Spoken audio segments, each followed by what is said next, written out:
Hey guys, what's going on there? I hope everyone had a fairly decent weekend.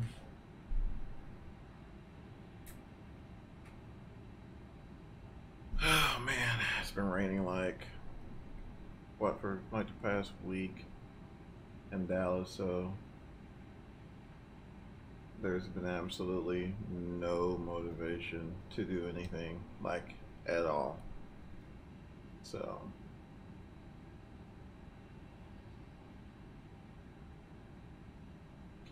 it's all good though. It's supposed to clear up, I think, sometime later this week, I think. Maybe, just maybe, I'll have a little more motivation. Let's see here. So, back to the business at hand. So, what we got going on today? We're gonna make a trip to Huntsville. Now, I don't know if American actually does this in real life. If they do, they probably do it using like a CRJ 900 or something like that. So,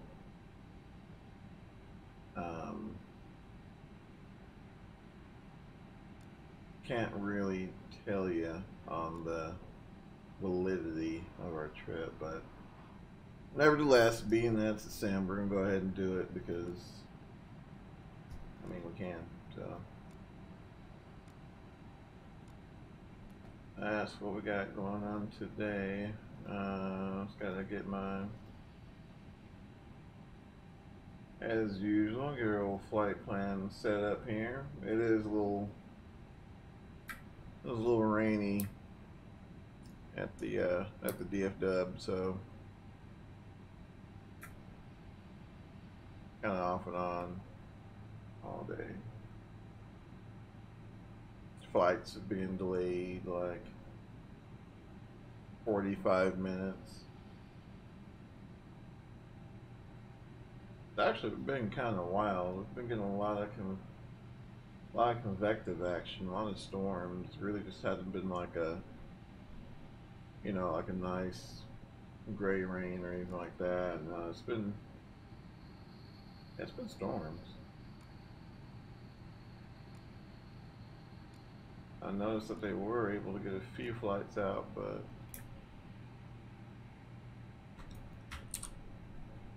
not many. Not many at all. Then FSLabs pushes an update today, and they added airport music. Not airport music, like airport sounds or whatever, which I don't know. Me personally, I could have did without it, but I guess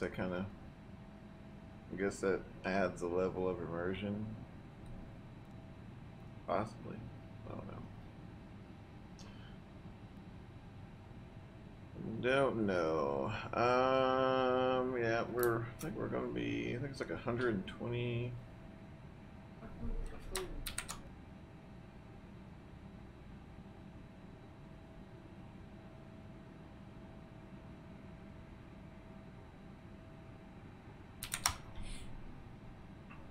£124,000 on board.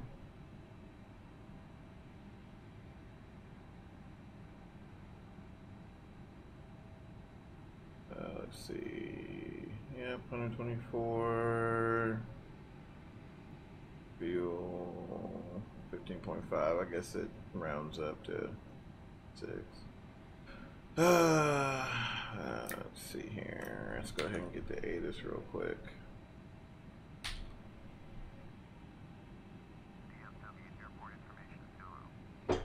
Oh, I knew it. What was it 3635? Yeah, man, I think I'm pretty close to 17, which means we're gonna be taxiing half the freaking way to Huntsville. Fuel's done, got that. Okay, all right, let's go ahead and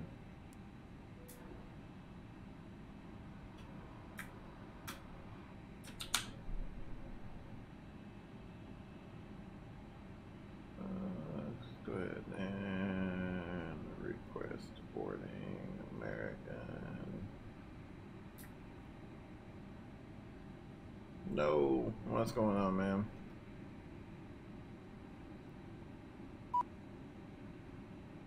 One, right.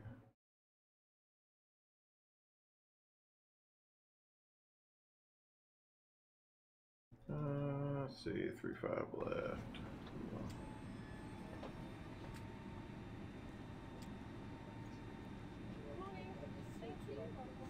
5 left.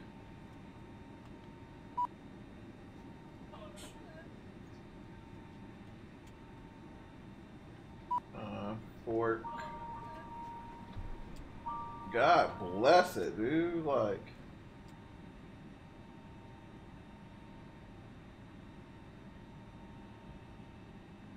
it's awesome. All right, FORCK 2 departure. Let's see. Hi.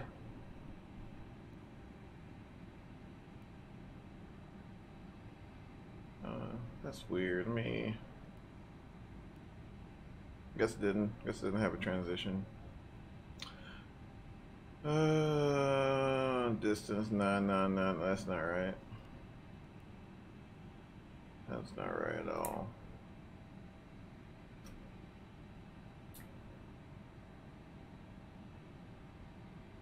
Jump over here and plan.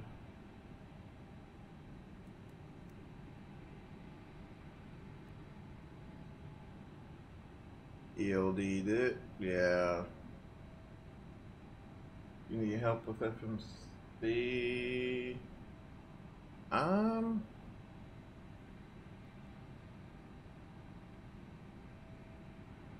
No, not yet. So far, so good.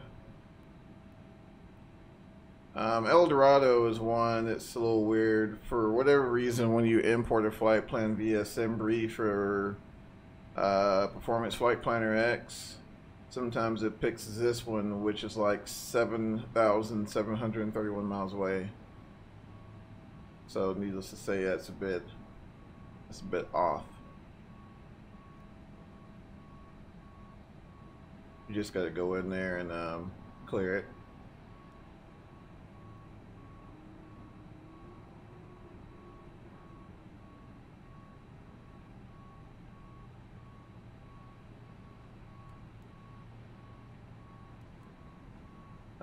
Drop some bars, man. Maybe after I pull this trade table out and this little knee support here. Alright, so that was good there. Go ahead and start up the APU.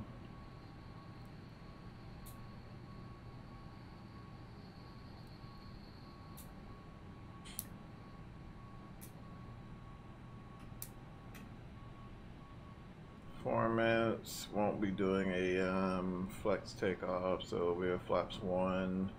You can fill the rest of this in, but I normally don't worry about it. Go ahead and auto-fill both of those.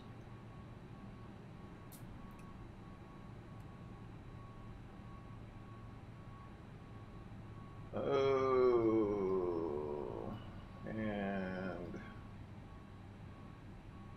I think there is a thunderstorm like right over us, I think. Yeah, it's a thunderstorm.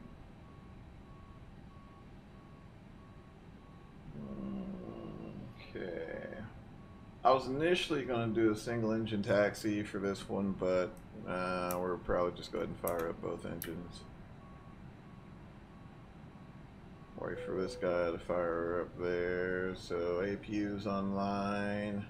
APU generator is up and running, and APU power is available. Let's go ahead and turn on our APU bleeds, disconnect external power. While we're up here, go ahead and turn on our left, center, and right tank pumps there. And we'll hit our parking brake because GSX will yell at us, and we'll disconnect the chocks or pull the chocks and disconnect GPU or pull the GPU, disconnect charts, whichever one you want to call it. So we're shutting doors there. We'll go ahead and close that passenger door and get out of here. Set to go up there. Beacon light on. Hello friends. Hey, but how's it going? And we'll go ahead and pull the gate. Which one? Aerosoft or FS? This one, sir, is FSLabs. FSLabs A319 with the CFM engines. Alright, we're good to go. Let's go ahead and next. Push back. Pointing to the right. No. Wait for a little tug to come out here. And we'll be on our way. Hello, Captain. We are ready for pushback. Which one? Yeah, okay. That one is,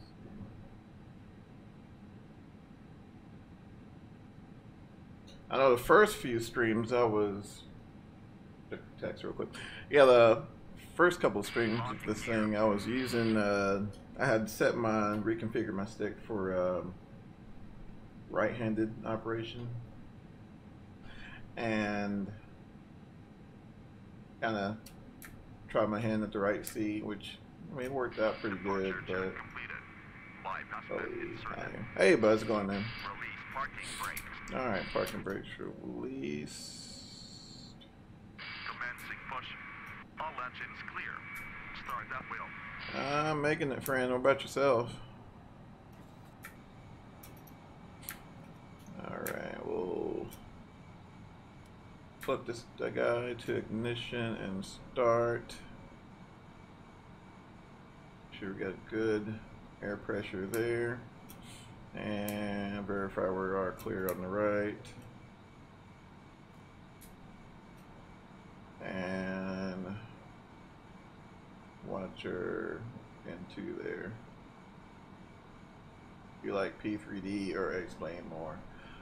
I mean, there's some things that explain does well that P3D could work on, and then there's some things P3D does well that X-Plane can work on. I mean, my biggest gripe right now with X-Plane is the weather generation.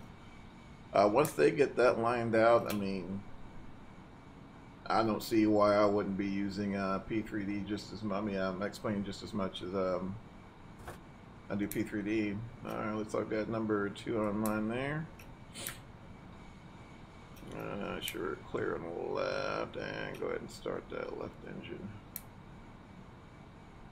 But yeah, X-Plane to me, you have a greater sense of inertia in the aircraft. It doesn't feel. Do you like the 7777 Worldliner? Is that the flight factor one? Is that the same one we're talking about?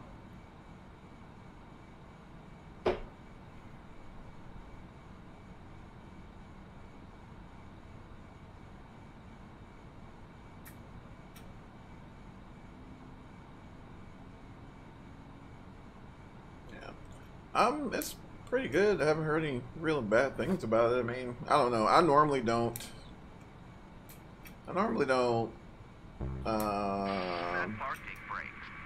Okay, so parking brake set. Excuse me. I normally don't use the 777 much because I don't. Oh my gosh, GSX, like, are we not gonna?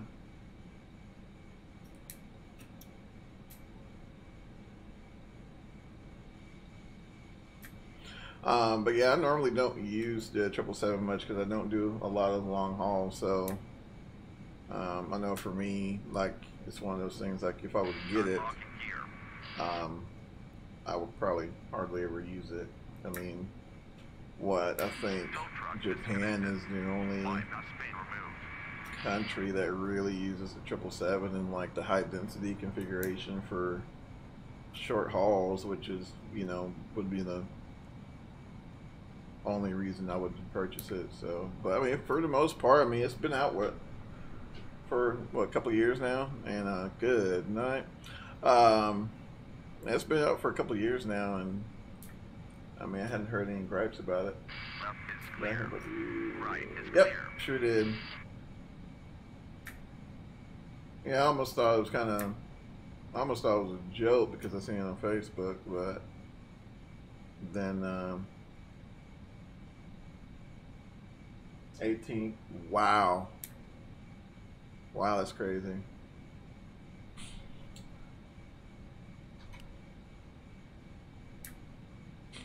All right, let's go ahead and set our takeoff trim. Let's see, which I think.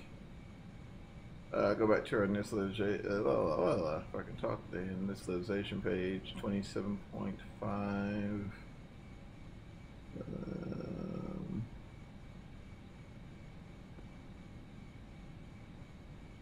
That's about right there.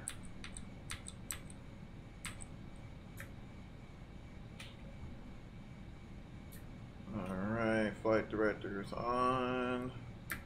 Auto brake is on. Alright, buddy, take care of yourself, man.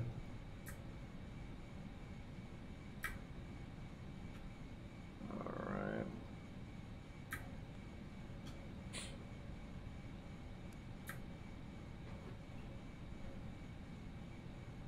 Alright.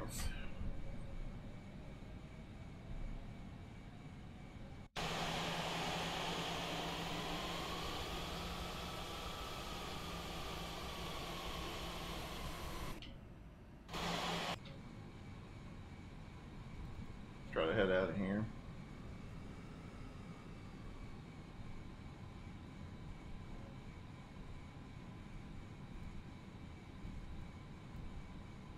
I know the last version of this Airbus I was in had the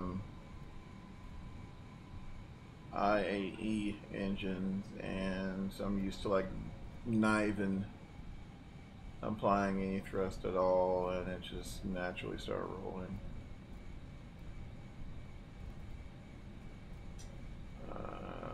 Let's see.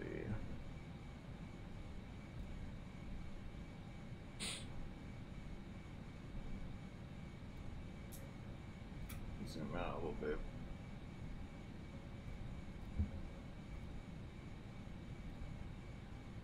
Yeah, so yeah, this is pretty much how Dallas looks right now, and it's been looking like this for like just over a week.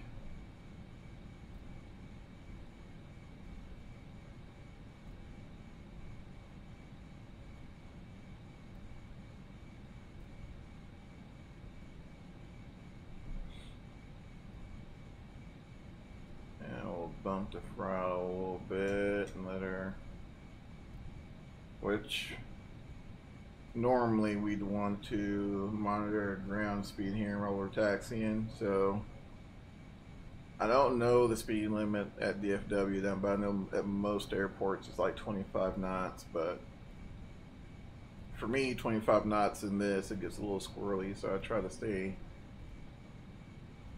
under 20-ish. Between 15 and 20.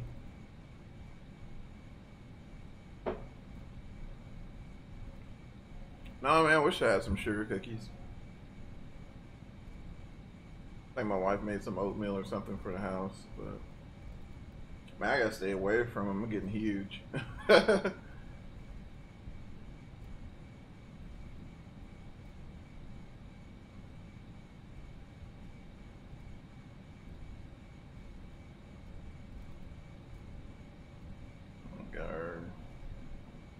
What's this? Cabin ready notification. Cool.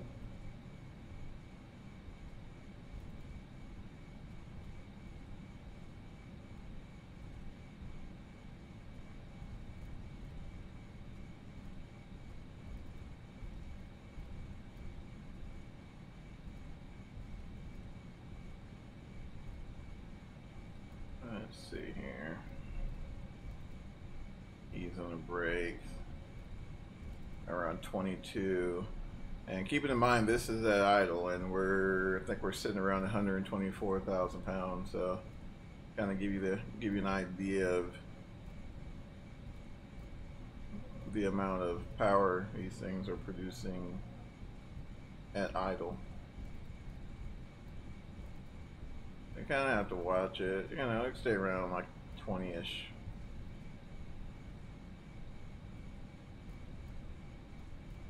Especially for runs like this. I mean, where it's like the entire length of the freaking runway. Trying to do it at like 10 knots is ludicrous. I mean, you'd be here all day.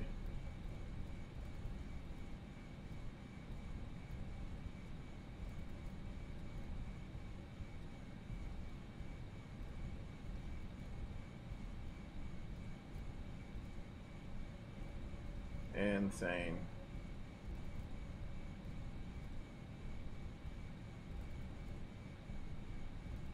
Is this the professional upgrade? Are you referring to Aerosoft? I know Aerosoft has that professional upgrade. This is the FSLabs A319. Well, I know there was an upgrade from through FSLabs, but was it called professional? I don't think so. I've had this for so long.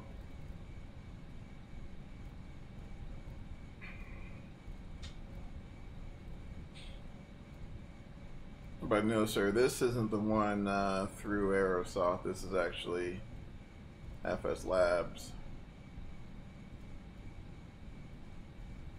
Man, she is getting it. Has it? I don't even think it's been out yet. I mean, has it been released? I don't know. The last I checked, it was like September, I think. September 20th, something or another. But FSLabs did just release an update like well now say 9 hours ago, so like right now, but like maybe 10 or 11 hours ago, that adds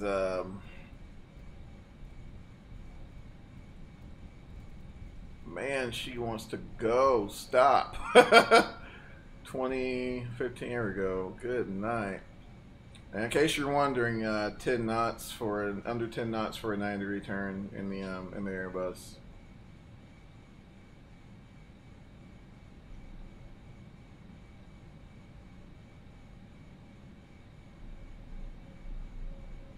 But yeah, they released an update, and it's the of course there's some back-end fixes. I think it's the majority of it, but they added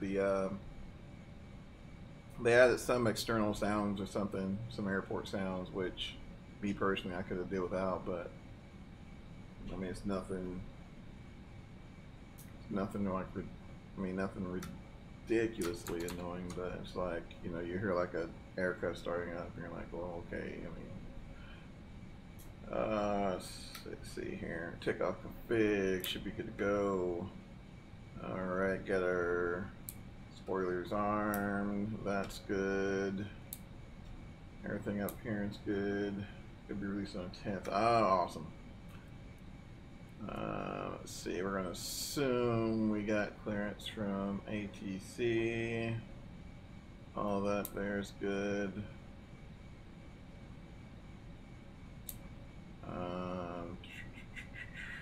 Yeah.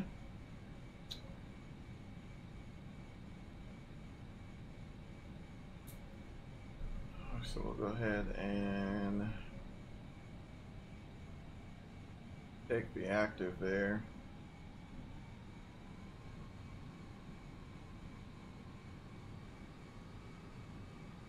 We're plenty light enough. I'm not even going to bother using the entire length, which is completely idiotic. So totally just do not do what I do. Oh, what happened? I got the run in my mouth and didn't pay attention to the fact that I was taking the wrong path there to the runway. So, but we should be fine.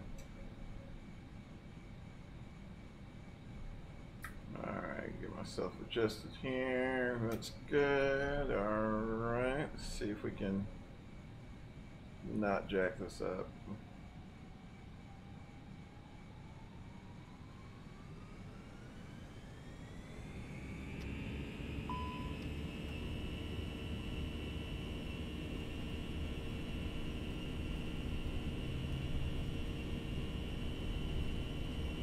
Good night.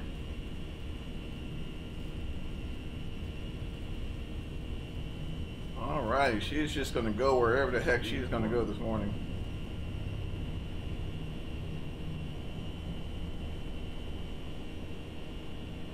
And we'll just call positive right there and bring the freaking gear up.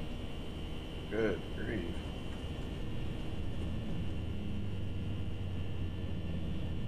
I literally had no more rudder. I knew we had quite a bit of a crosswind, but I literally had no more rudder to give it.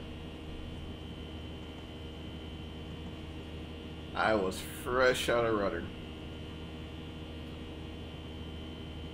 Alright, so we'll bring these thrust levers to climb.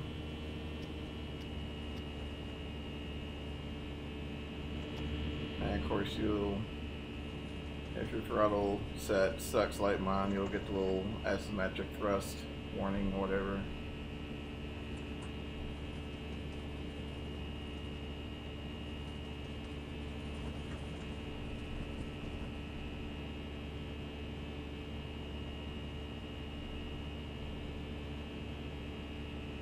And at this point I need to bring my wipers up, but being that I don't have a first officer, I will just continue flying here and try not to let it ignore us too bad, because it's like ignoring the heck out of me right now. Alright, let's go ahead and follow our flap schedule.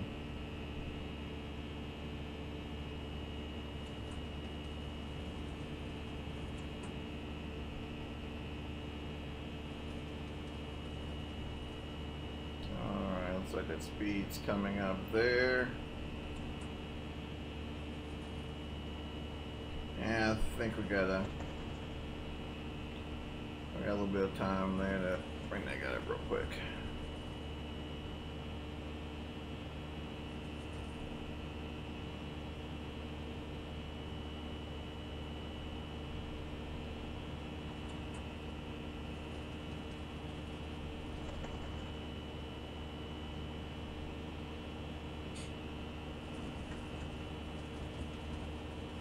Trying to avoid the majority of these sails.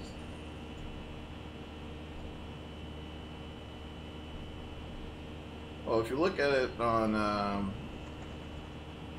FlightAware there, everything's still taking off towards the south, which is what I initially was going to do, but started looking at the weather, I was like, I might be able to get away with it, taking like 3-1 or something like that. And,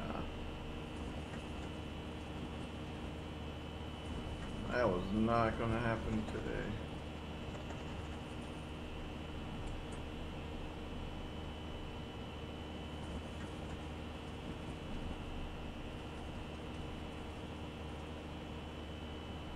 But I will say the auto trim does help quite a bit as far as stability.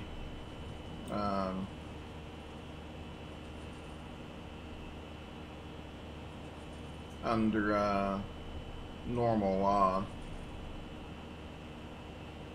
it seems to be quite responsive, which I haven't had the opportunity to kind of do like maybe like a system failure or something like that, where you lose an engine and the aircraft stays in direct law for a certain period of time. I haven't had the opportunity to try that, but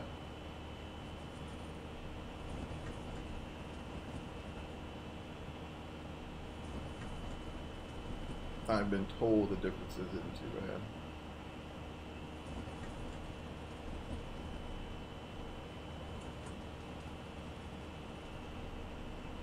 Alright, we're we're at 10,000 feet right there, so we'll go ahead and give it to auto. She didn't give it back to me.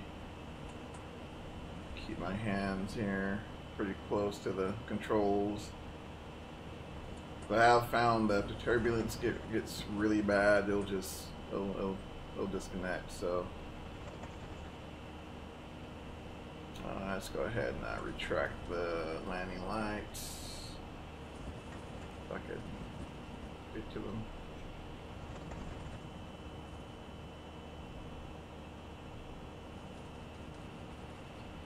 And let's see here. Go ahead and double check. Let's see here. Okay, cool. That's good. All right. We might be getting out of it.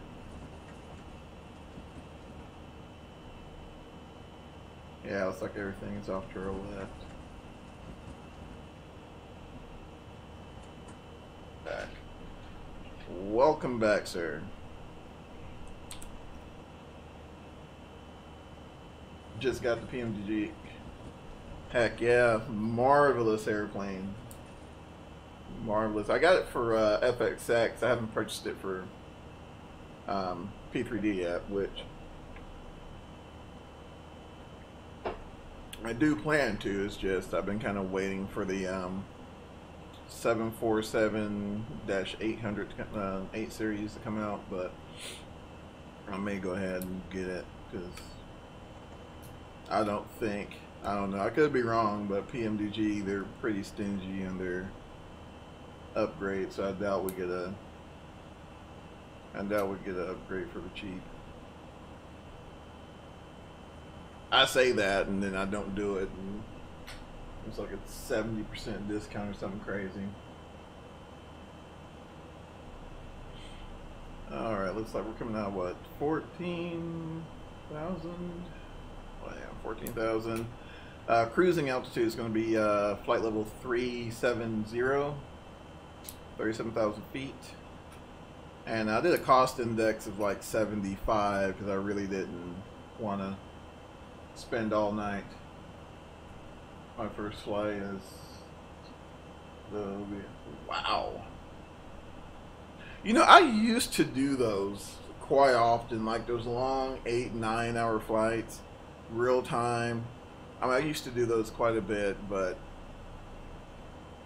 when was it? When was the last time I'd done one? I think what, like after I got married. That was the end of that. That was it. Unless I did like the accelerated, like added some sort of acceleration or something, it just was not going to happen because I know my 3-year-old has a knack for coming in here and playing with things, and you know, I just see him touching the controls or something, disconnect the autopilot, and down it goes. 6 hours or whatever gone to waste. I do not. That's a pain I do not want to go through. And I request a flight. Sure. As long as we're not going to like Sydney, Australia or something, I'll definitely do what I can to accommodate.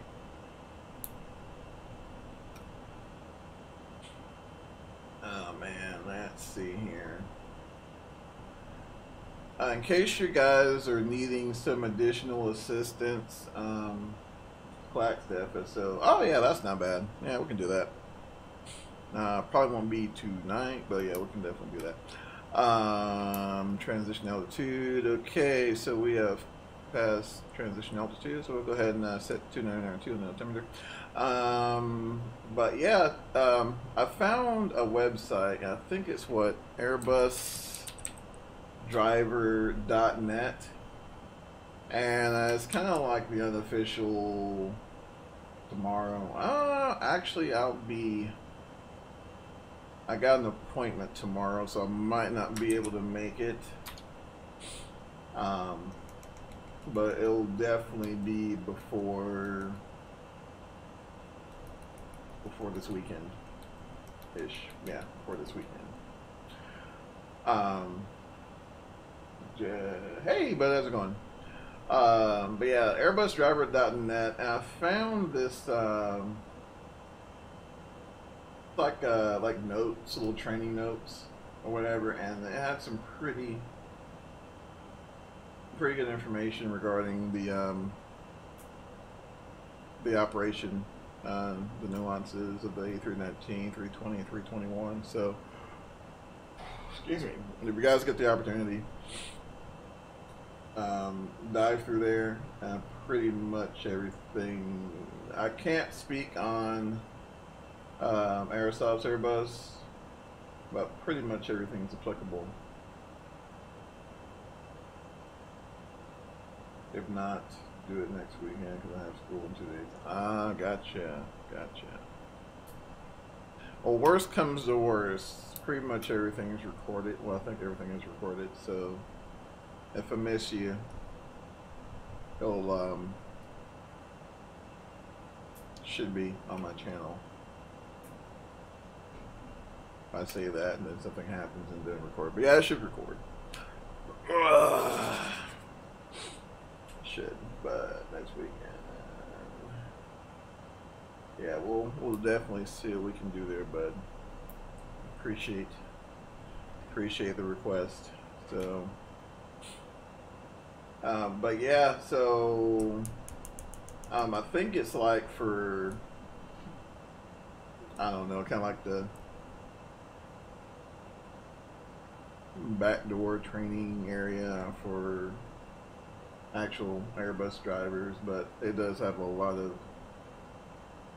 of good information. And because as most of you know who own the FSLabs A320, A319, they don't really have like the extensive documentation that PMDG does, which, I mean, I guess, you know, since they don't have the good graces of Airbus to produce it or whatnot. But with that being said, I mean, there is hope. There is hope. So yeah, check that website out. It's pretty awesome. Oops. Let's see here, because what was this? Yeah, it pretty much discusses all phases of flight. Goes into brief detail on the electrical systems, takeoff, V1 cuts, ILS approaches, non-ILS approaches,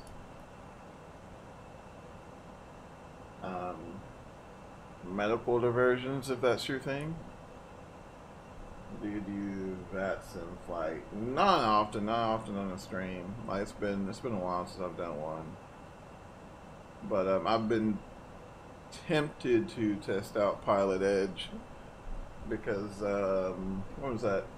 Last stream we found out that they were doing some I guess they're going to do some things with VHF modulation, so you know they'll sound more radio-like, you know, your distances and everything else. So you can't be, you know, at an airport 50 miles away and pick up a tower from another airport and all that. So might, once that gets released, I might look at doing a stream with that. Just have to wait and see what happens with that.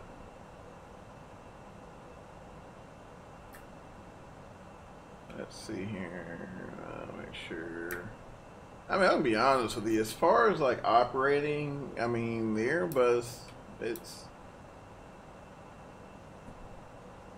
pretty boring. I'm just not gonna lie. I mean, unless there's something wrong, I mean, as long as all your buttons are dark, you're good.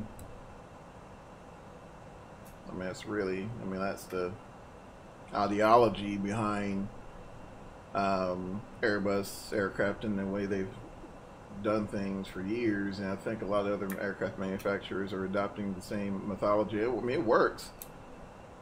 I mean, it works great, but you know, it's not like your MD83s or anything like that where you're, you know, good lord, it's right there. But it's not like your MD83s and all those where you're constantly monitoring, which, you know, I mean, you should be monitoring engine parameters anyway, right? But, you know, you just don't have to comb through all your parameters with a fine-tooth comb. If the computer sees something that is of interest, they'll present it to you. Then it's like, not only does it present it to you, it presents, you know, ways of how to deal with said issue. And, I mean, you know, but I mean, there is still some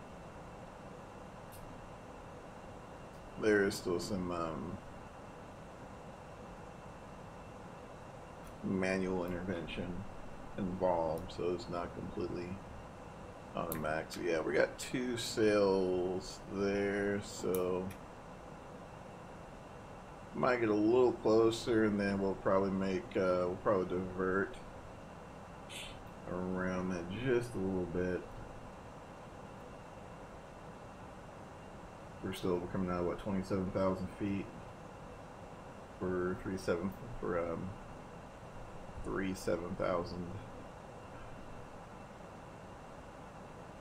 It shouldn't be too much. I think we got plenty of fuel extra. Yeah, so we got like 2,300 pounds of fuel.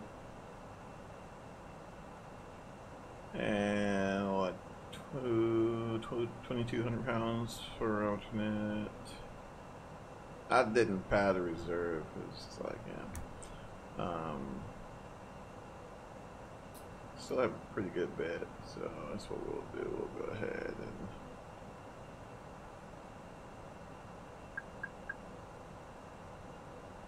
which, not sure if you noticed there, now it goes to up climb and of course heading, which is what we selected.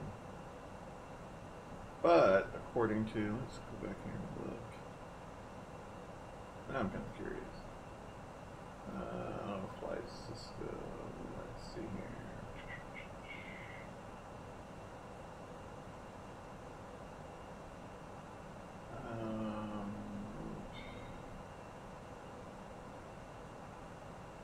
Okay, so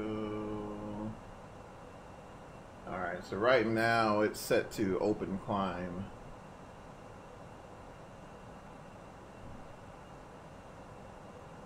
To make sure the terminology was right. I mean, because, you know, I guess when you see OP climb, you might think optimum climb or something like that, but it's actually open climb. Being that we I guess, once we take away control from LNAV, that no longer becomes a managed condition. So, but once we go back to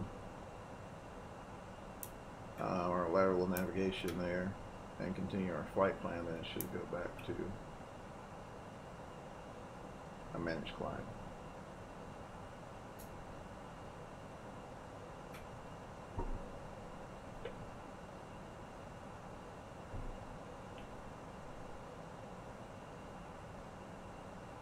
And it's like right there by the FORCK intersection too. There's nowhere else. Ah, that's what I wanted to tell you guys. So, I was combing the news earlier today and saw that AKRacing is actually doing the entire Embraer series, like the 145, 145LR and the XR, and the 135 for X-Plane 11. So, now, with that being said, here's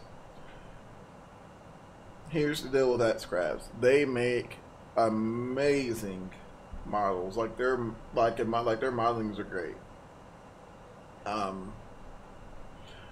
But it seems as if the developer behind AKRacing, like now he's made a very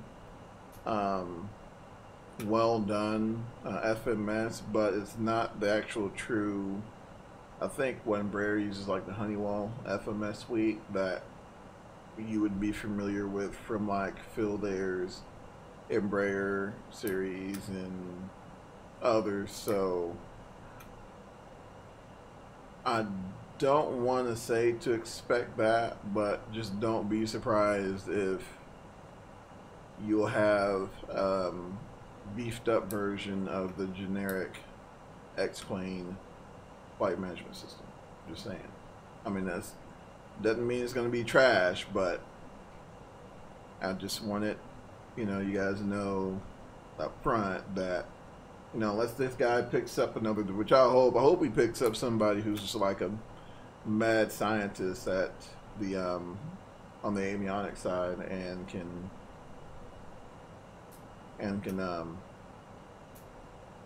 do some work on the back end there to really bring the avionics up to the same level as the modeling, because the modeling is great. Like, had he because I think I have their, what is it, the 175? Yeah, the 175. And once again, you know, model spectacular, but it takes some learning, because it's not the X-Plane 11 FMS, but then it's not the traditional Embraer FMS. So you kind of have to learn. You have to learn how that particular FMS works. But I mean, once you understand the little subtle nuances of it, then I mean, you can get from point A to point B with it. But you know, just don't expect, you know, study level type deal unless, you know, he's planning to drop the bomb, and this is just going to be something that's going to take quite some time, and it's going to be something on, like, you know, the 737 level. So just to kind of just throw that out there. But other than that, I mean, I think it'll still be an instant buy for me. Alright, what is that? ELD. Alright, so what we'll do, we'll go ahead and just go direct to ELD and insert that. Now it should automatically bring us back into nav mode there. Okay.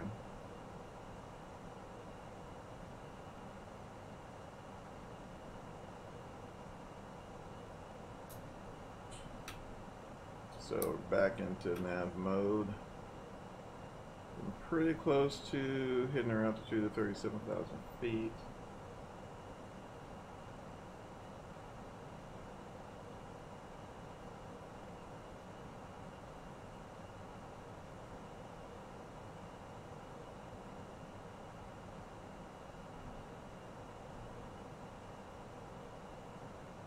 Let's see. And I'm pretty close there. But yeah, I mean, it's still a learning. Like, even though, I mean, you can pretty much just push buttons and make this thing work. But, I mean, it's understanding, like, its logic is important to, you know, it's important to, like, understand that in order to troubleshoot or get yourself out of abnormal situations, which in the sim you would probably never run into. But like, for example, like from what I've been reading, like the Airbus has like 4 levels of control. So like the lowest level being like manual control. So it'll be like the pilot like controlling it using the side stick and the thrust levers. And so like any movement that's sent via the side stick, you know, of course, it sends the signals through the hydraulic actuators and then to the flight control itself. And so in reality, you can command like any flight control movement as long as it stays within the quote-unquote normal law.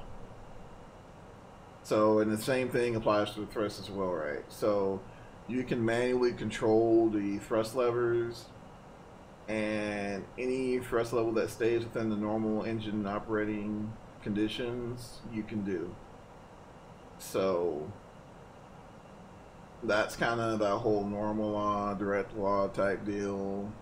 You know, normal law is like, you know, you have your, you know, it's just, the airplane's not going to let you basically do anything just like ridiculous in it. You know, you're not going to be able to do any kind of barrel rolls or anything like that. Under normal law, you won't be able to do it. Now, the second level is, of course, manual without the flight director, with or without the flight director, or the auto thrust. So you'll have manual control of the aircraft, however, you're still directed by the flight director, which would be the little crosshairs there. So, yeah. And, or, you know, vice versa, or you may be running, you might be controlling the auto thrust, and, you know, if you're shooting a visual approach, you won't have the flight director. So, just like little small nuances in this aircraft's logic is just like ridiculously fascinating to me. Then you got like auto flight, which would be level 3, and then which auto flight was basically, you know, your AP1 and your auto thrust is engaged, but you're still manipulating the parameters. So you might dial in, what, 12,000 feet at 1,500 foot per minute, and your speed set to 270 knots, for example. So that will be like level 3, and then they consider level 4 is like completely computer guided. So you have the flight management guidance computer, the FMGC, the flight director, the autopilot, auto for the thrust, and I mean the autopilot, and for the flight controls, and then auto thrust for the engine power, and which is what we're in now. We're actually in like a level 4 condition, so to speak. So yeah, I mean, that's just, all of that is just like how, it's just the kind of little small tidbit of like how this thing thinks. And I mean, it's quite impressive to, you know, have that implemented in something for even, what I think was like 120, 130 bucks. So, you know, something to think about, you know. And apparently the way from what FSLabs have described, I guess it goes through like virtual, I don't even want to explain it because I don't want to sound stupid. Let me know more what I have already, but like, apparently it goes through the actual, like, the signals actually go through the steps in the process to get the desired output that you're looking for, and somehow they were able to simulate that. How they did it, I don't know, but which apparently you can test it by like deactivating certain things or disconnecting certain things, and I guess they're referring to the law, so it dropped from normal law to direct law, and so on and so forth, or alternate law or something like that. But, excuse me.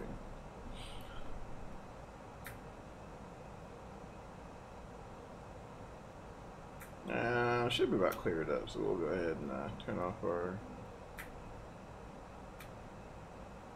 fasten seatbelt signs there. So what we're looking like, Mach 0.79, man, we're getting it. So a cost index of what, I did 75 will get you good night. Okay. We're crossing El Dorado now, so ELD is just west of Tennessee, I think. I believe it's just west of Tennessee, so we're about to be crossing SQS, which is around that Mississippi, Memphis area. So we're making some fairly decent time, because I mean, really, once you pass Tennessee, I mean, you're starting to descend, which is kind of what's happening there. So shouldn't be too terrible. And then ground speed is like 479 knots, so that's getting it. The flight time isn't terrible. I mean, as far as like not lasting over like 2.5 hours. I did one. What was it? It was from DFW to Lubbock, Texas, and I did it just for giggles. I did like a cost index of like 5, and it did Mach 0.66 the whole way. The whole way.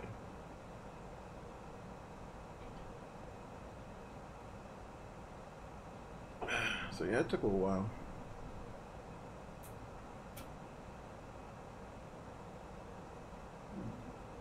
Definitely took a little while. Sweet.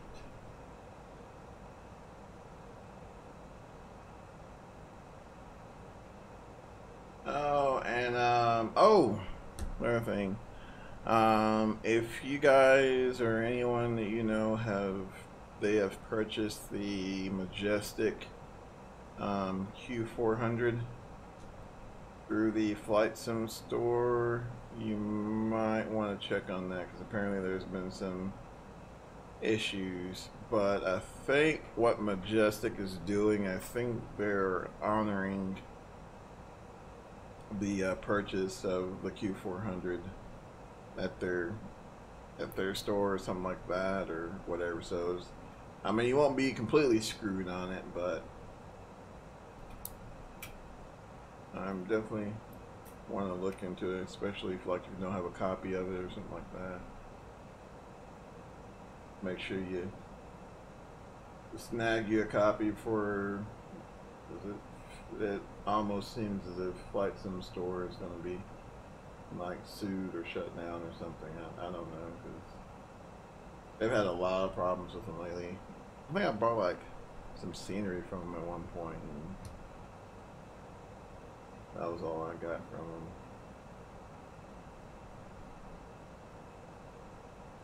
And let's see here.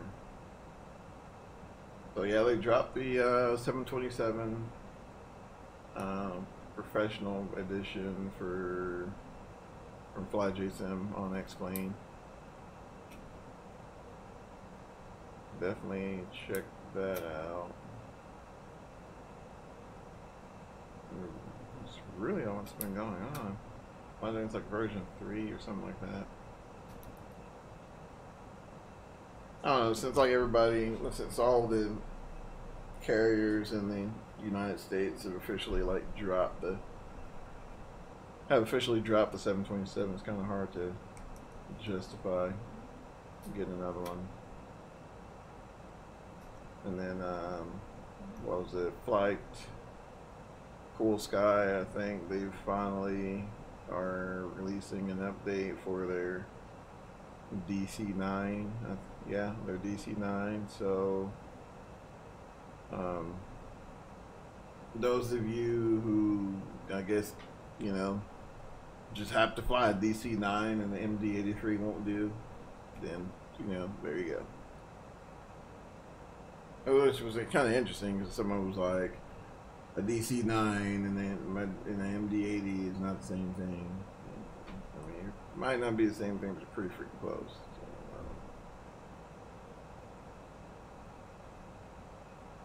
So, I don't know.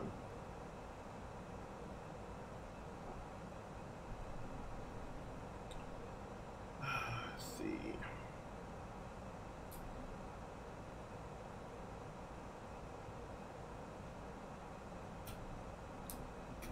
dived into this thing here much.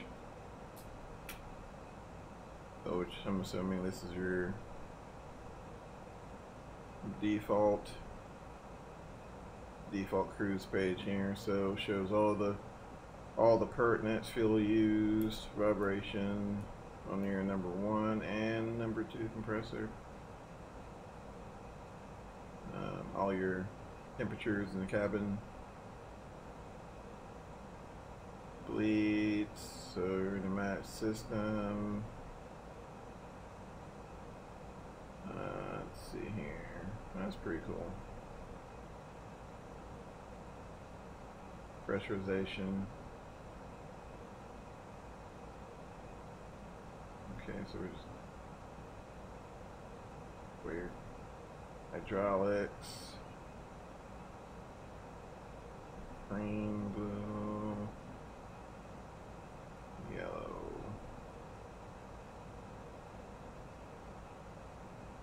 Fuel temps, which I'm so glad I haven't got those errors in the past couple days, past few days with it. Well, it's not really errors, it's not like a warning or whatever. It's for high fuel temp, and they want you to, you know, flaps down. It's crazy. Apparently, they've modeled that as well. So I couldn't imagine having to deal with this, you know, on an actual trip with this thing.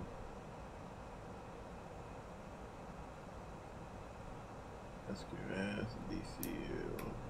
Let's see here. Let's see. Plan. I'm gonna roll through this real quick. So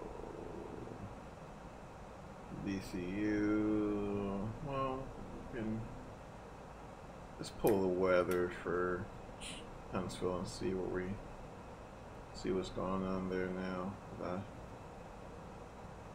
That weather I pulled before is like 30 minutes old. Kilo Hotel Sierra Victor. There we go.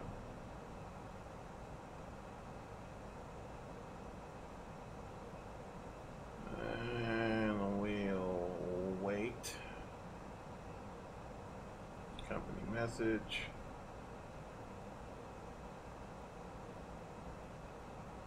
Okay, so 3.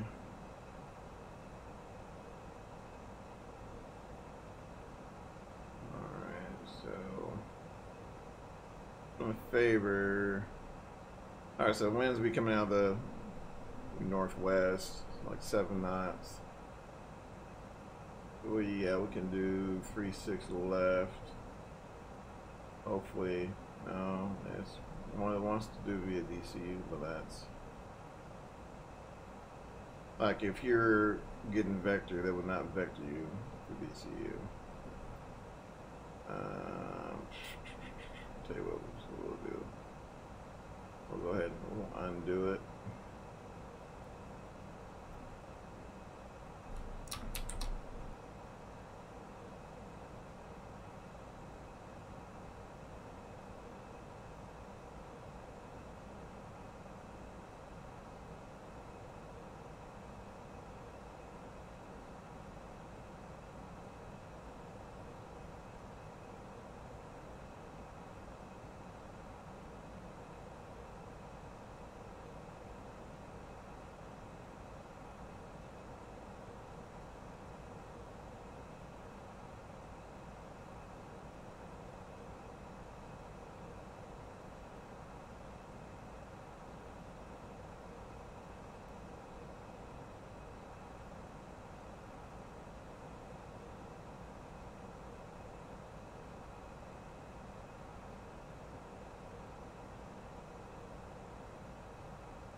Is that the whole Bozak?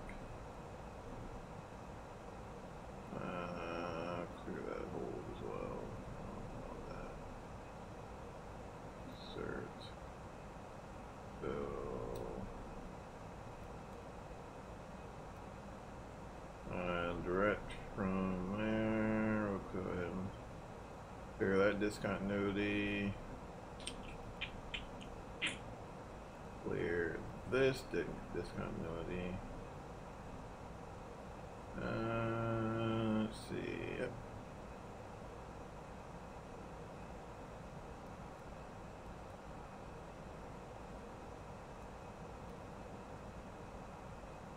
There we go. All right, so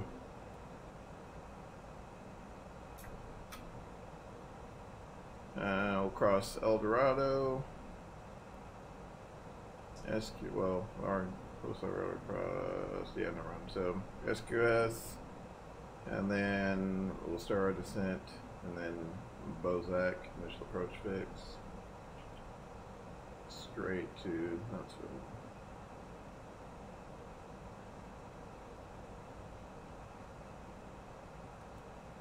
Let's see, ARC, there we go.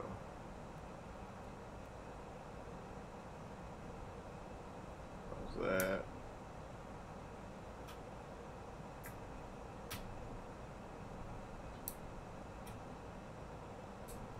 A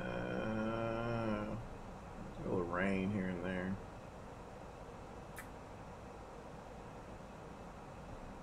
It seems like once you get out of Dallas, it's not that bad. It's just Dallas for some reason. Just normally it's like 4,000 degrees here, but lately we've been getting quite a bit of rain.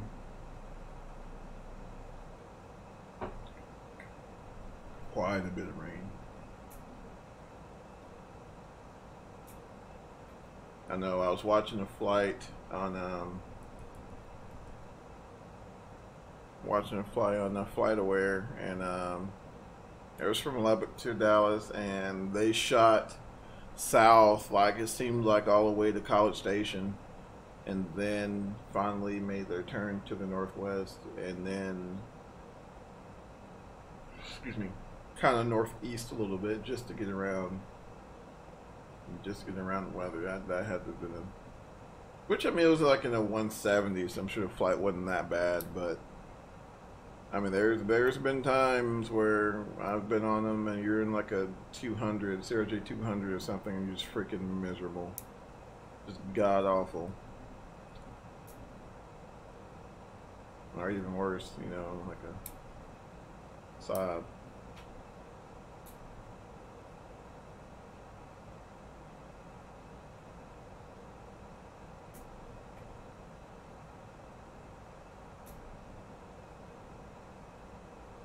Yeah, last few streams have been from this seat, which if you do decide to fly a trip from the seat, you gotta make sure you go to your options, and then I think it's controls.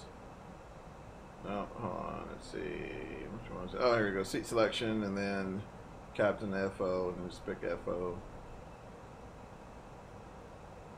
which I think the reason being is for your that, and I'm sure it probably does something else in the back end as well.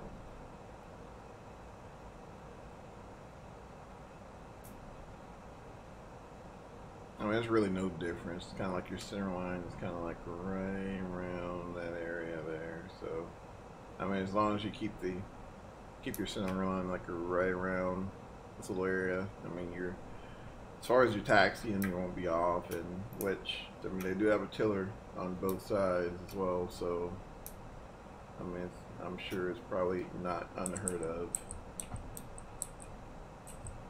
That's the capabilities there.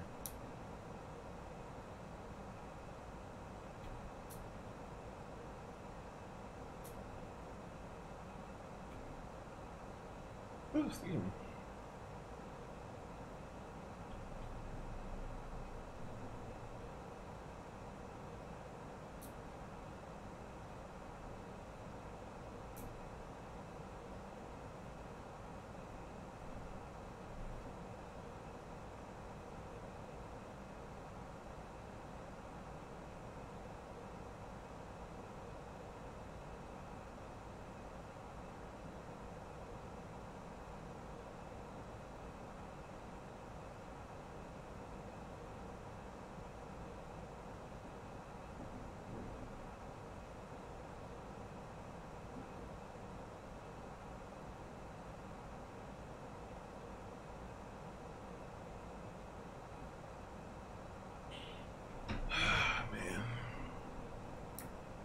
few sales off tour at 2 o'clock, 3 o'clock ish.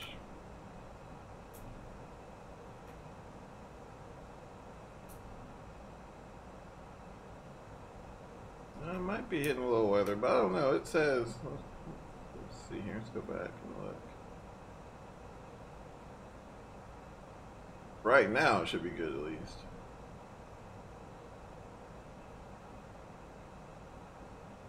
Let's see, yep, feet at 5,000 there. So I mean, it's not just terrible. I mean, I will say they're not. I mean, Southeast definitely gets their share of just like pop-up storms. I mean, they literally come out of nowhere.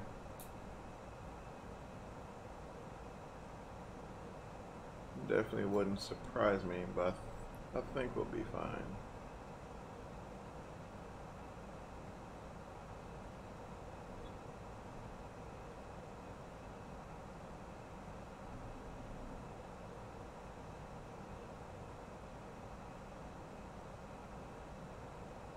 I think we'll be fine because we got SQS there. Might have to get ready because what we'll do, we might do like a heading of maybe just like straight east 090 to avoid slamming through that and just kind of ride this corridor. Unless it's fast moving, then we'll run slap in it. So I mean, let's go ahead and we'll just stay on the more easterly heading and try to run this corridor. Just hope it doesn't slam shut on us. If not, I mean, really the only other alternative we could do is maybe cut east there. I mean, cut more to the north.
Alrighty.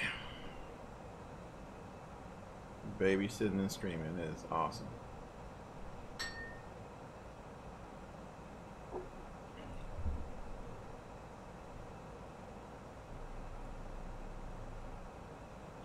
Let's see here.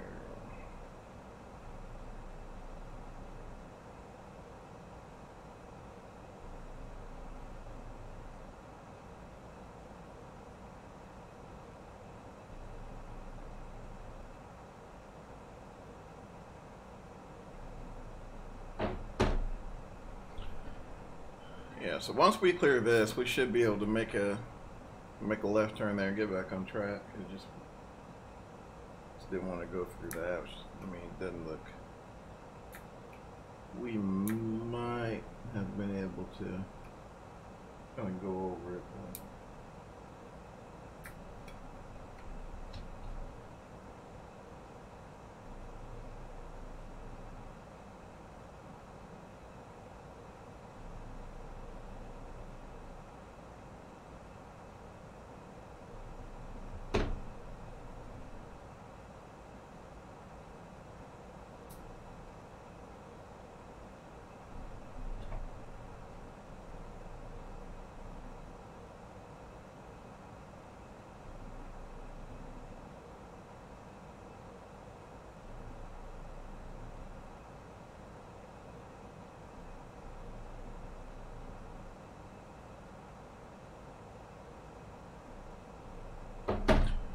alright, let's kind of wait and see. It should be fine. We'll go ahead and make a left turn there. I think we can still maintain decent separation.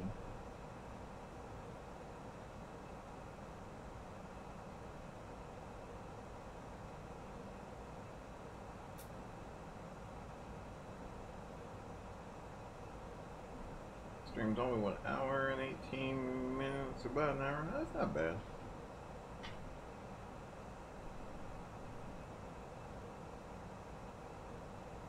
And then honestly, well, yeah, actually, honestly, what we can do, we could go here and then just go direct Bozak.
getting pretty close to our descent point. And we'll be starting our descent here shortly. Hopefully.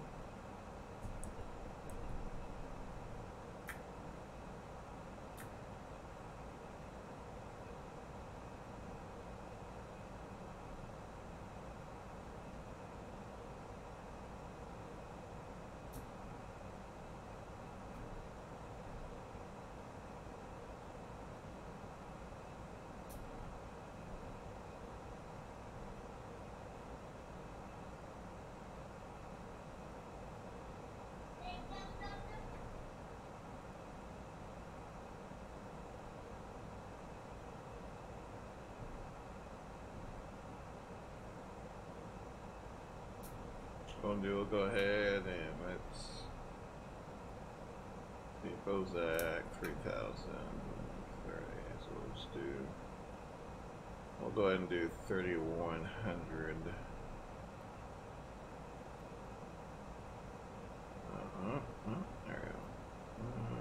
There we go.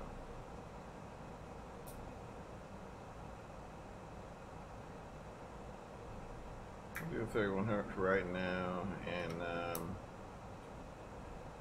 start that descent.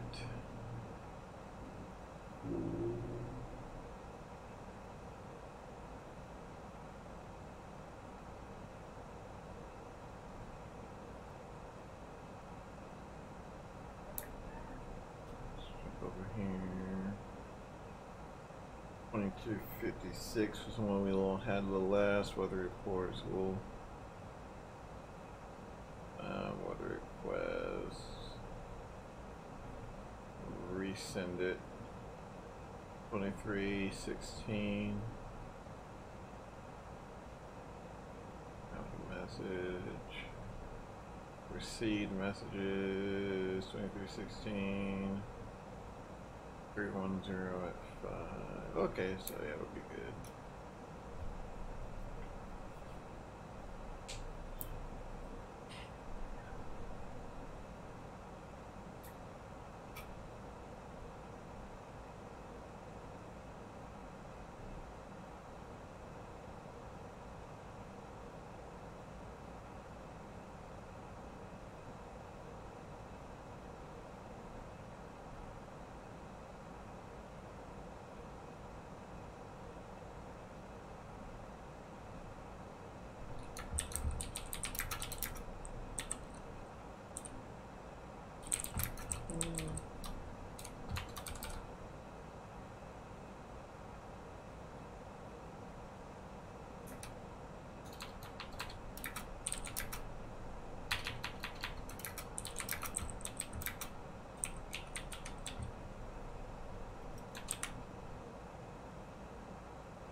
Alrighty, so we'll just press this little button there.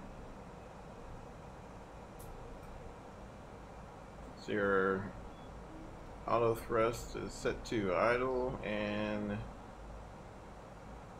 the descent mode is set.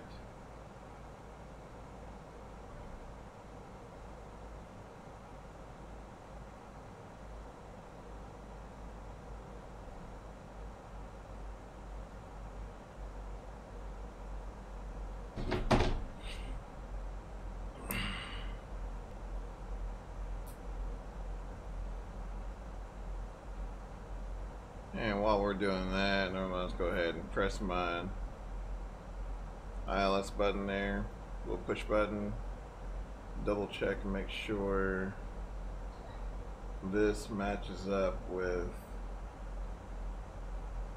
your ILS frequency.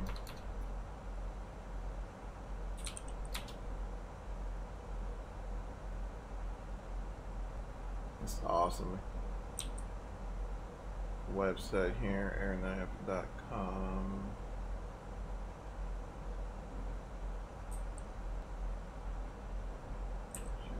we go.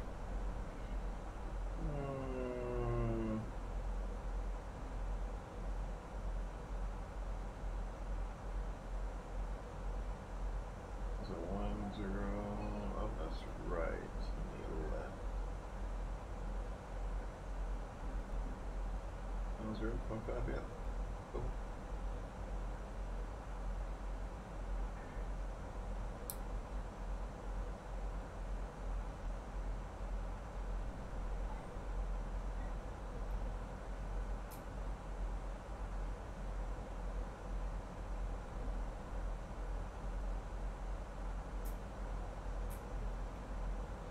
Seatbelt signs on.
Turn it back off for now.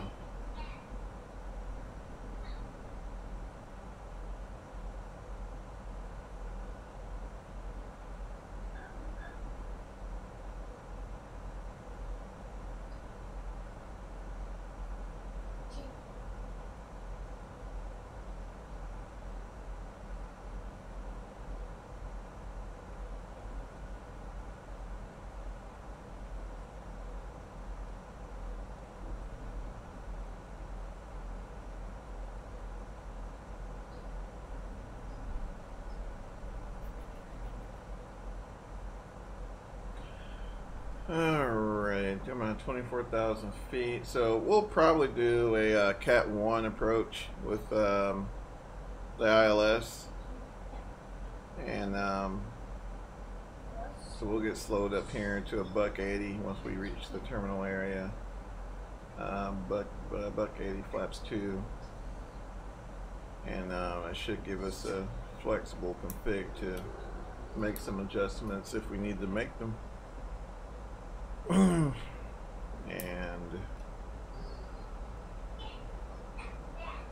finish this thing out. I will give a little touch of speed brake.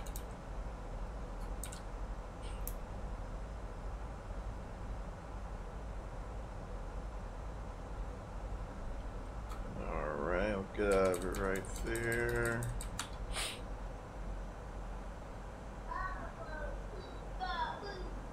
So yeah, runway 36 left, and like I said, we verified their ILS frequency is programmed in already at 108.50. We're going to hold up before we activate our approach phase there, in which we go, we'll get below 10,000, and then in the terminal area, we'll activate the approach phase.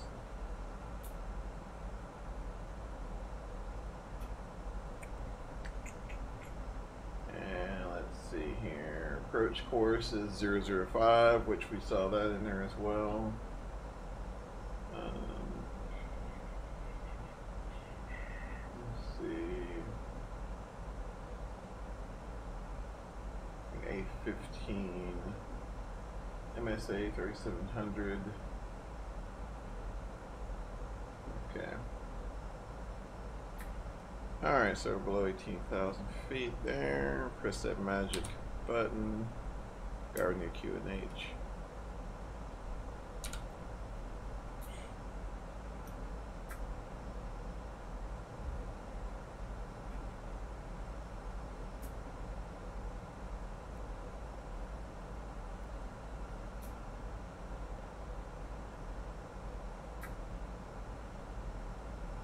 I don't know if you guys knew this or not. Most of you probably did already. I just found that actually. You can actually turn your PA up there. Make sure you don't transmit, but you can turn your PA up there and you can pick up what's going on in the back. I mean, if you really cared, but every now and then they'll make some calls.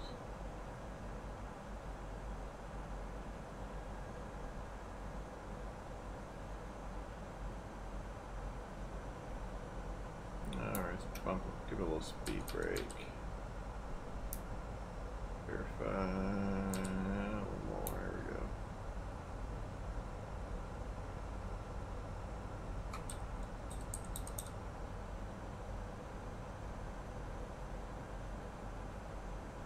All right. Coming out 13,000.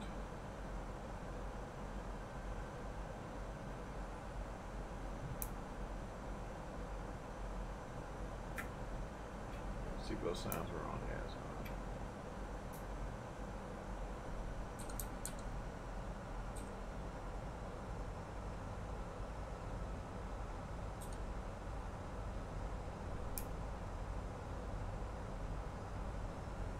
And here, what we're going to do here is bring that down to 240. And we'll do like 20. We'll maintain. We'll just do it like 2,500 foot per minute.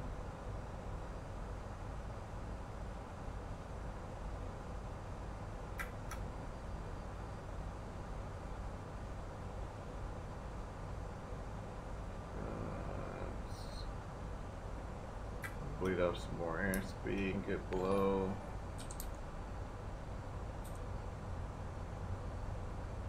Get below 240.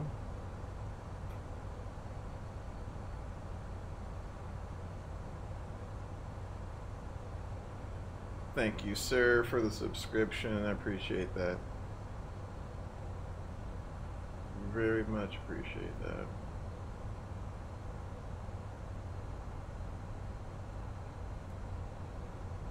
Alright, once we bleed off all this excess energy,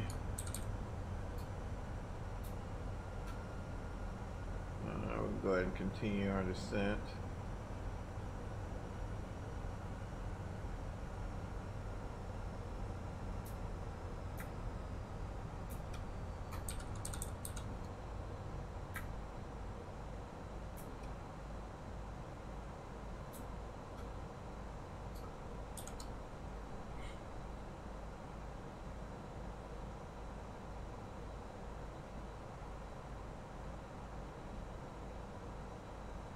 Now it's like we're right at 250 almost. Let's go ahead and bump the vertical speed up to like 1,500 foot per minute. Below 10,000. Extend your landing lights. Hey, buzz, going. Alright, it's like that set there.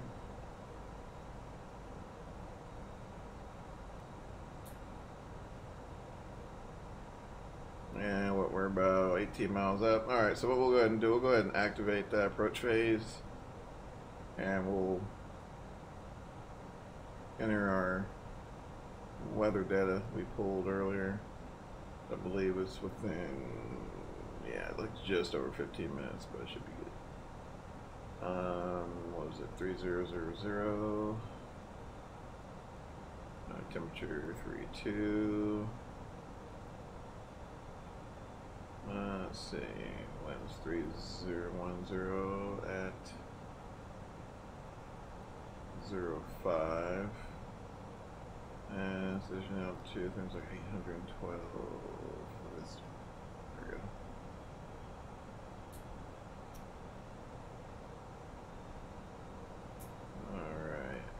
I don't think. What was the MSA on this approach? 3,700. We'll go ahead and just turn on the terrain, but should be okay.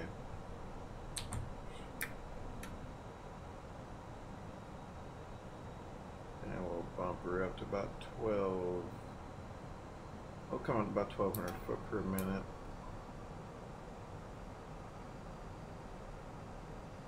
Your destination, Huntsville, Alabama, sir. And that's Kilo Hotel Sierra Victor.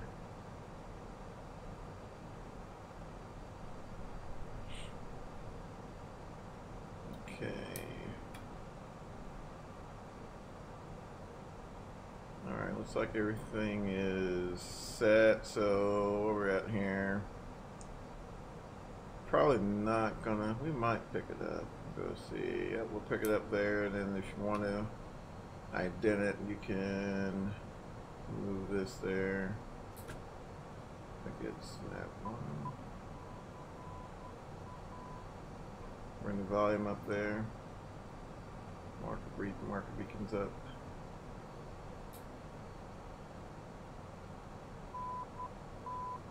And there's the Morse code identifier for this approach. Will be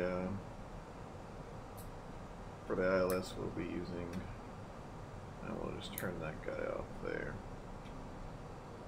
And we can go ahead and slow up to about 210.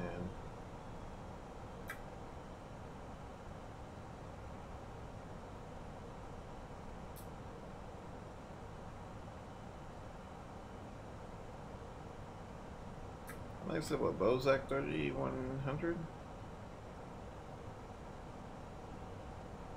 2,800? Nah, 31. Okay, close enough. Now it's a little, make sure. Alright, coming out of 4,000 for 3,100. Approach. Yes, sir. About to intercept the localizer here shortly.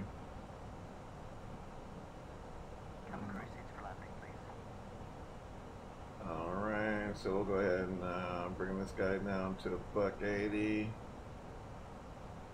And we're just going to say we're clear for the approach, and go ahead and arm that approach button there. 2,500.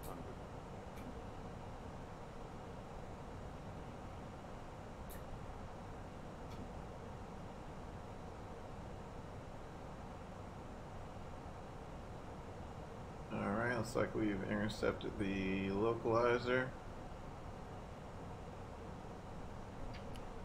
And we'll go ahead and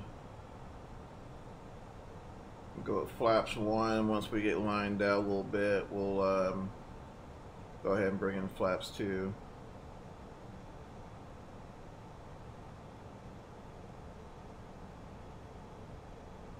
Alright, we'll go ahead and bring in flaps 2 right there. Kind of borderline, but it should be fine.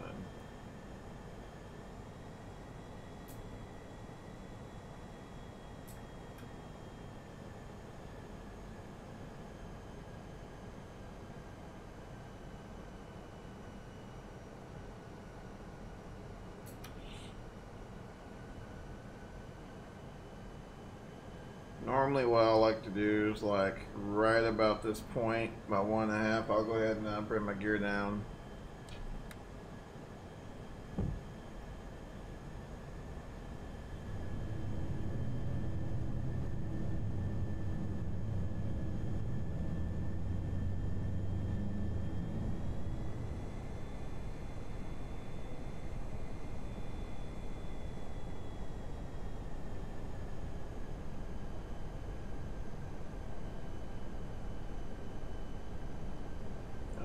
About half for data, so we'll go ahead and bring in flaps 3 and set our auto brake up for medium,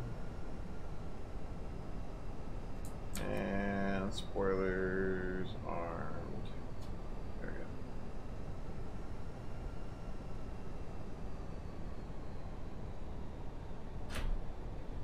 go. Okay.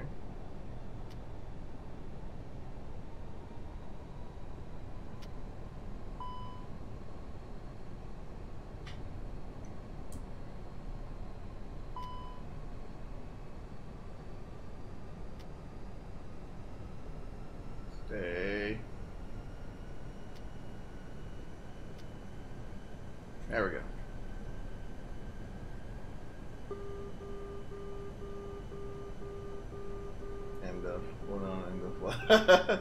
Oh no problems at all, bud. All right, let's go ahead and bring in flaps full there.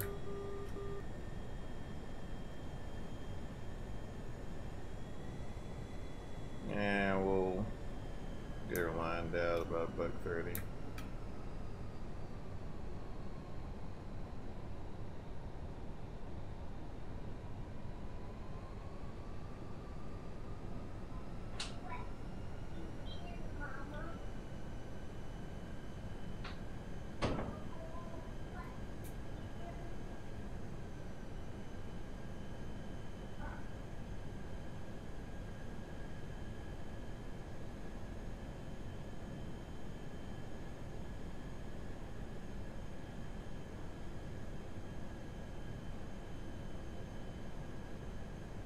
Virtual pilot or real?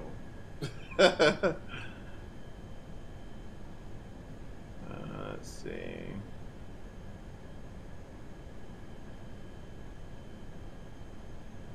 $1,000. All right, we'll go ahead and 100 above. disconnect autopilot. Do that. Minimum. Landing. Virtual.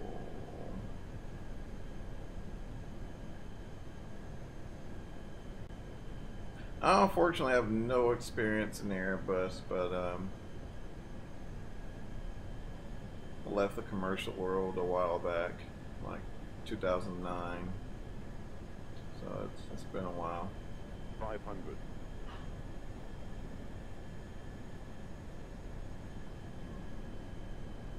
Okay. 400. So right there, about 20 feet is when we'll go ahead and cut power. 300. Actually, it said between 20 or 30. 200.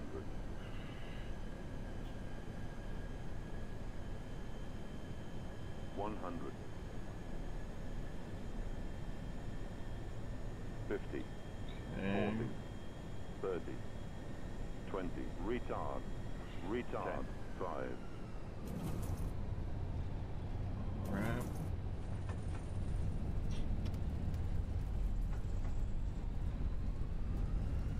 And the only thing I can recommend is during your flare, let's see, 60 knots.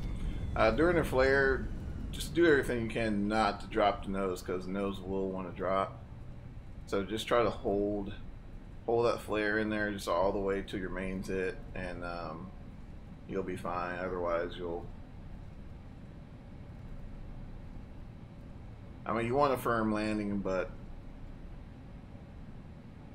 you don't want to float it, but at the same time, you don't want to potentially damage anything. Alright, let's go ahead and get cleaned up.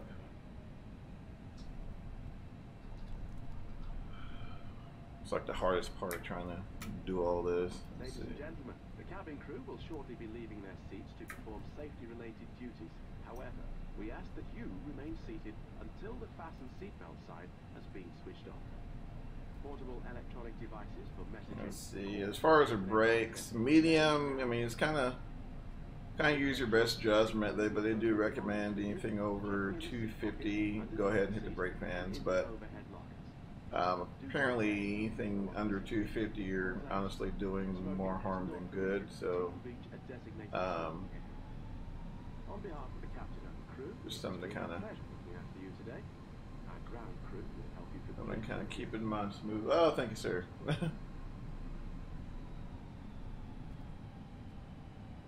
Good, nice little jog down this taxiway.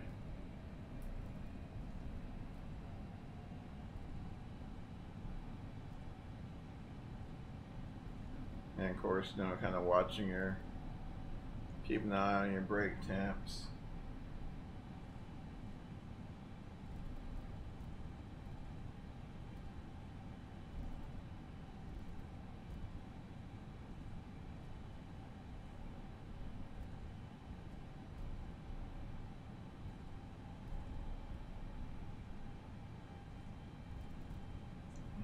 There's 6, and we'll go ahead and idle those engines there.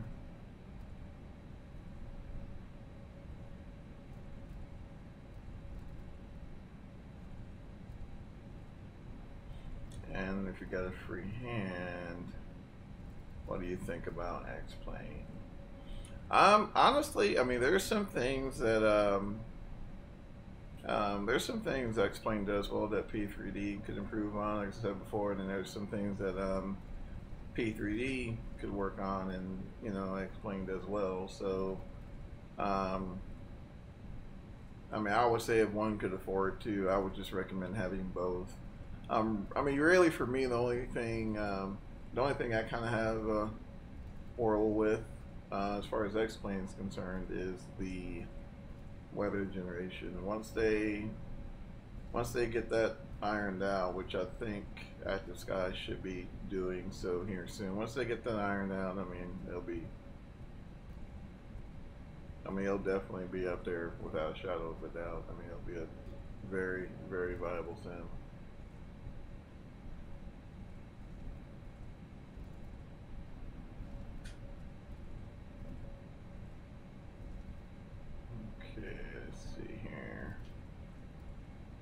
Brakes are getting up to around 290 on the left and 250 on the right, which, yeah, probably was favoring that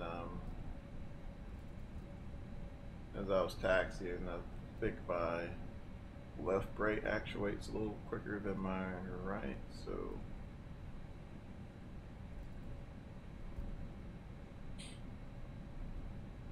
right now, for example, kind of just looking here, if I can get it, there we go, 300, I mean, you're both like 250, so you can go ahead and, which your hot indication will actually come on at 300, so that worked out perfectly.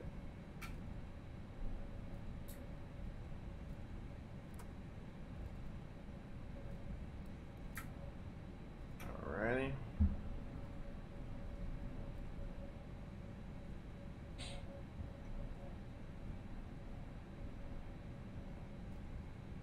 My only hope for this aircraft is that at some point they implement the share cockpit function. Like, if they did that, it'd be, I mean, yeah. I could see people buying P3D just for this sim.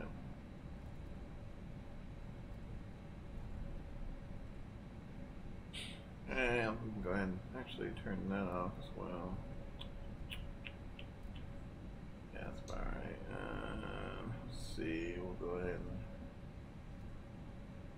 and, yeah, I think we can take this one here.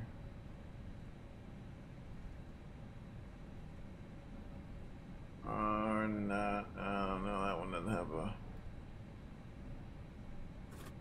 mine, we'll take these.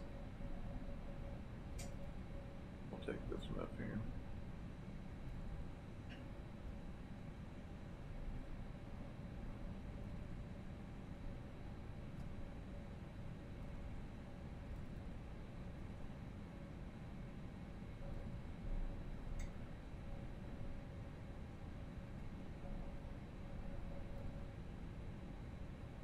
I have no type of guidance, so we're just going to kind of wing it, so excuse me if it's not just like dead on.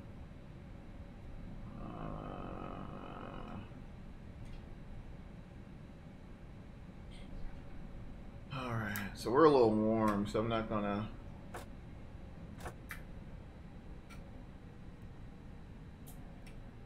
to use the parking brake.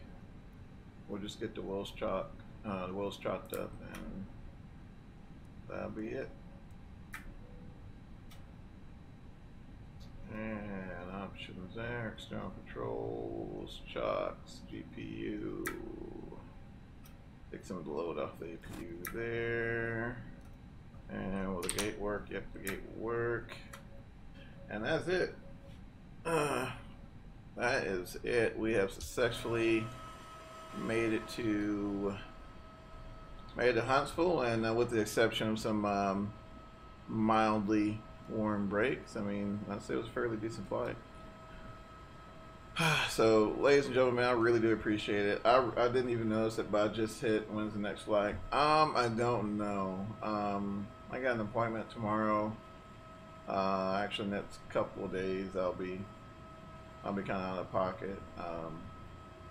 But probably Friday, if not Thursday evening, definitely Friday. So, just follow me on Twitter. If you guys have Twitter, I've been terrible at my scheduling, but I'm a little off kilter as far as like scheduling streams. It's not as regular as some, but nevertheless, you know, just